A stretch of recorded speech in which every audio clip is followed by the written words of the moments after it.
ایک طرف تو آپ کہتے ہیں کہ اللہ کہتے ہو جا تو وہ ہو جاتا ہے، دوسری طرف آسمان و زمین کو بنانے میں اتنا بڑا ٹائم لے لیا، 6 دن لے لیے۔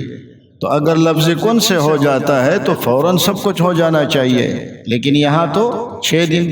تو آپ کے تو اپنے قرآن میں تضاد ہے، کہیں پر کہتے 6 دنوں میں، کہیں پر کہتے 8 دنوں میں۔ ہوتا ہے کہ قرآن کریم میں تو متعدد مقامات پر یہ آیا ہے کہ آسمان و زمین کو 6 دنوں میں بنایا، لیکن دوسری جگہ اللہ رب العزت نے 8 دنوں کا ذکر فرمایا۔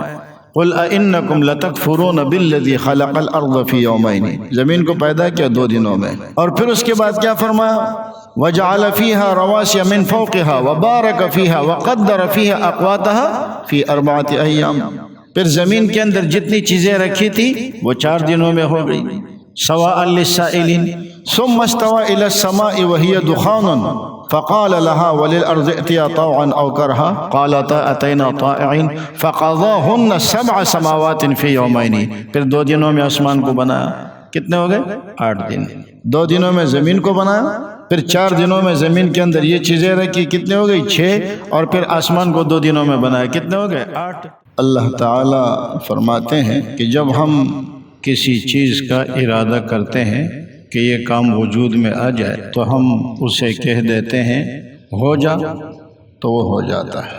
علماء فرماتے ہیں کہ یہ کلمہ کن یہ کنایۃ عن سرعت الایجاد، اس کا مطلب یہ ہے کہ وہ کام جلدی سے ہو جاتا ہے، جس کام کی طرف اللہ کی مشیت اور اللہ کا ارادہ متوجہ ہوتا ہے تو وہ کام فوراً ہو جاتا ہے۔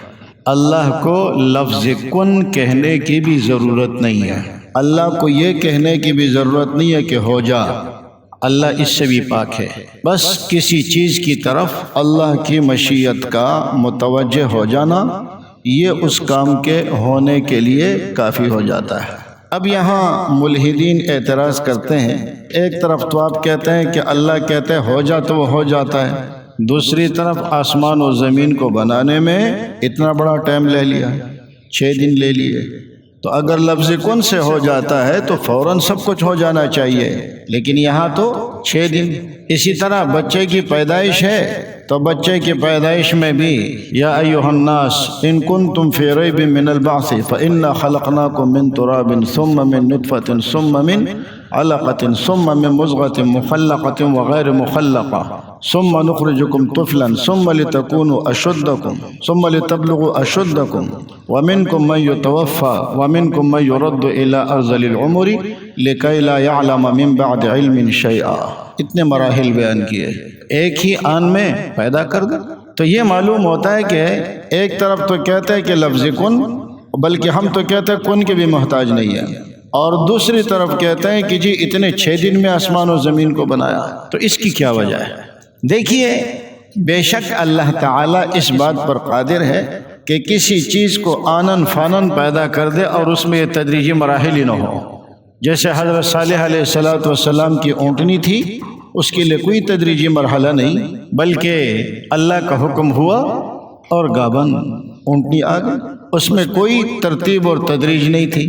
اللہ قادر ہے اس بات پر، اللہ کی قدرت اور چیز ہے، اور نظام عالم اور چیز ہے۔ نظام عالم میں یہ ہے کہ آپ نے نکاح کرنا ہے، نکاح کے بعد میاں بیوی کی ملاقات ہونی ہے، پھر اس کے بعد حمل ٹھہرنا ہے، پھر اس کے بعد یہ سب کچھ ہونا ہے۔ اللہ چاہے تو آدم علیہ السلام کو ایسے ہی پیدا کر، اللہ چاہے تو حضرت مریم علیہ السلام کو بغیر کسی نکاح کے اور بغیر رشتے ازدواج کے عیسیٰ علیہ السلام عطا فرما دے، اللہ کی قدرت ہے۔ لیکن یہ جو کائنات کا نظام ہے یہ اللہ رب العزت نے ایک نظام کے ساتھ مربوط رکھا ہے۔ اب دیکھیے یہ بھی لفظ کن ہی ہے۔ دیکھیں مثال کے طور پر اللہ کسی بچے کو پیدا کرنا چاہتے ہیں اور اللہ کی مشیت، اللہ کی چاہت اس کام کی طرف متوجہ ہو جاتی ہے تو وہ کام ہو جاتا ہے۔ لیکن ہو جاتا ہے کا کیا مطلب ہے؟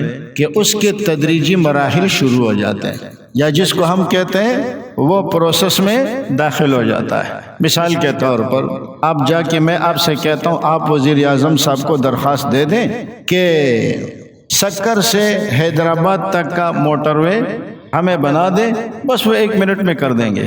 اگر انہوں نے دستخط کر لیا نا تو 1 منٹ میں ہو جائے گا۔ آپ وزیر اعظم صاحب کے پاس گئے، آپ نے درخواست دے دی کہ سکھر اور ملتان یہ جو حیدرآباد کا موٹر وے سی پیک یہ بن جائے، وہ کہتے ہیں ابھی بن جاتا ہے، دستخط کر کے آپ کو دے دیتے ہیں۔ تو کیا موٹر وے بن گیا؟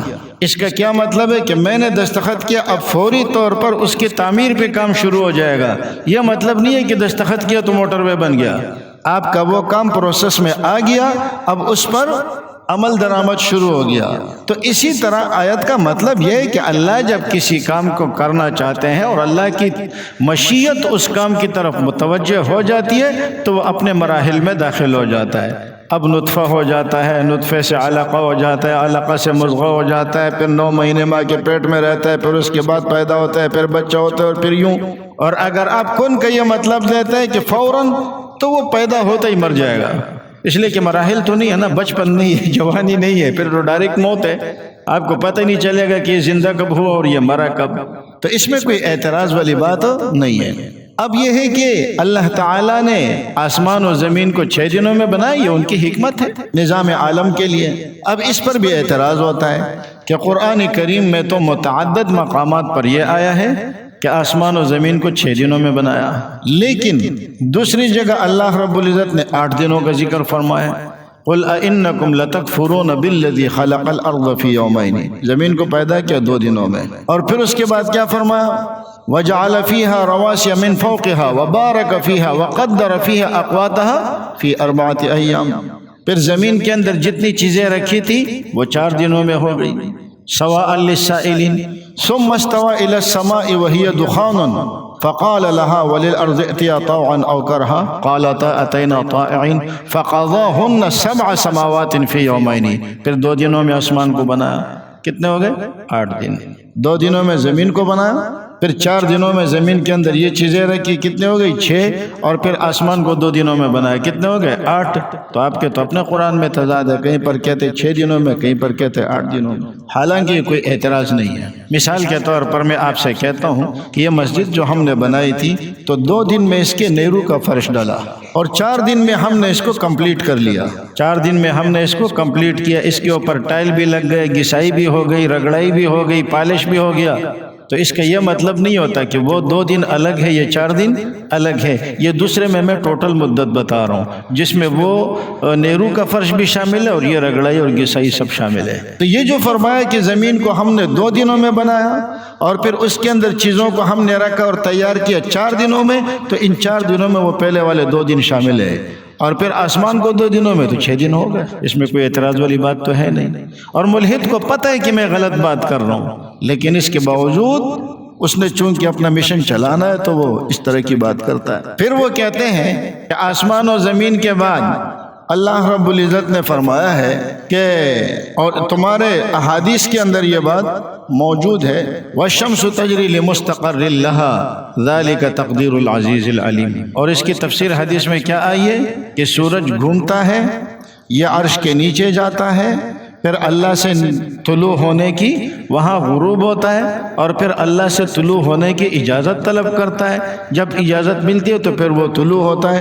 حالانکہ ہم تو دیکھتے ہیں کہ سورج تو کہیں پر غروب نہیں ہے، ادھر غروب ہے تو دوسری جگہ نکلا ہوا ہے، دوسری جگہ غروب ہے تو تیسری جگہ نکلا ہوا ہے۔ اور پھر حدیث میں کیا ہے کہ سورج وہاں جاتا ہے تو سجدہ کرتا ہے۔ اب ملحد کو تو بات مل گئی، اس نے کہا اگر سورج نے سجدہ کر لیا، سورج نے اگر سجدہ کسے کہتے ہیں؟ وضع الجبہۃ علی الارض، پیشانی کو زمین پہ رکھنا، سورج نے اگر اپنی پیشانی زمین پر رکھی تو کام ہو گیا۔ اور ایک ملحد ہے مرتد حارث سلطان، وہ کہتا ہے اگر ہمالیہ پہاڑ نے سجدہ کر لیا تو پھر کیا ہوگا؟ آپ تو کہتے ہیں کہ ہر چیز سجدہ کرتی ہے نا، اگر اس نے سجدہ کر لیا تو پھر کیا ہوگا؟ وہ کہتے ہیں یہ تو بالکل صراحت کے خلاف ہے کہ سورج سجدہ نہیں کرتا۔ یاد رکھیں، ایک ہوتا ہے کسی چیز کا حقیقی معنی اور ایک ہوتا ہے کسی چیز کا کنائی معنی یا مجازی معنی۔ اگرچہ بہت سارے علماء قرآن کریم میں مجاز کے قائل نہیں ہیں تو کنائی معنی کہہ دو۔ دیکھیے ہم لوگ جب اپنا بیان کرتے ہیں نا تو ہم کیا کہتے ہیں کہ ہمارے ملک کا جو بھی وزیر اعظم آتا ہے تو پہلے فرصت میں وہ جا کے امریکہ کو سجدہ کرتا ہے۔ تو امریکہ کو سجدہ کرنے کا کیا مطلب ہے؟ وہ سجدہ کرتا ہے، یہ مطلب نہیں ہوتا۔ مطلب کیا ہوتا ہے؟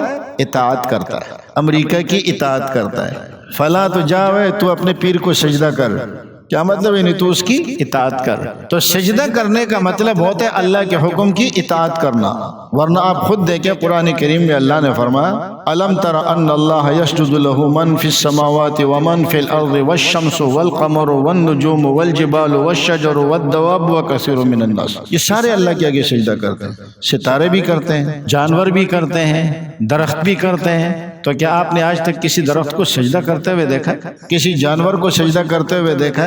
تو دیکھیں سجدے کی نسبت جب انسان کی طرف ہوتی ہے، فرشتے کی طرف ہوتی ہے، جنات کی طرف ہوتی ہے، تو اس کا مطلب ہوتا ہے پیشانی کو زمین پر رکھنا۔ لیکن جب سجدے کی نسبت جانوروں کی طرف ہوتی ہے، درختوں کی طرف ہوتی ہے، بے جان چیزوں کی طرف ہوتی ہے، تو اس کا معنی پیشانی کو زمین پر رکھنا نہیں ہوتا۔ مطلب کیا ہے کہ سارے اللہ کے حکم کے تابع ہیں اور چل رہے ہیں، لیکن ملحد نے اس کو وہ سجدہ سمجھ لیا۔ اب سورج کے سجدہ کرنے کا مطلب کیا ہے؟ وَالشَّمْسُ تَجْرِي لِمُسْتَقَرٍّ لَهَا، مستقر ٹھکانہ، وہ اپنے زیرو پوائنٹ پہ جا کے سجدہ کرتا ہے۔ زیرو پوائنٹ کیا؟ جہاں سے وہ چلا ہے۔ یا تو اس سے مستقر زمانی مراد ہے، تو مطلب کیا یہ سورج چلتا رہے گا کب تک؟ جس وقت تک اللہ نے اس کے چلنے کی اجازت دی، اور جب قیامت کا دن ہو جائے گا تو پھر یہ رک جائے گا، اس میں تو کوئی اعتراض والی بات نہیں ہے۔ اور اگر مستقر مکانی مراد لیا جائے تو مطلب یہ کہ جس جگہ سے اس نے حرکت شروع کی ہے، یہ دوبارہ جب اس جگہ پر پہنچتا ہے تو اب آگے یہ جو بڑھتا ہے یہ بھی اللہ کے حکم سے بڑھتا ہے۔ اسی اللہ کے حکم سے آگے بڑھنے کو کیا فرما؟ یہ سورج جا کر عرش کے نیچے سجدہ کرتا ہے، اس میں کوئی اعتراض والی بات تو ہے نہیں۔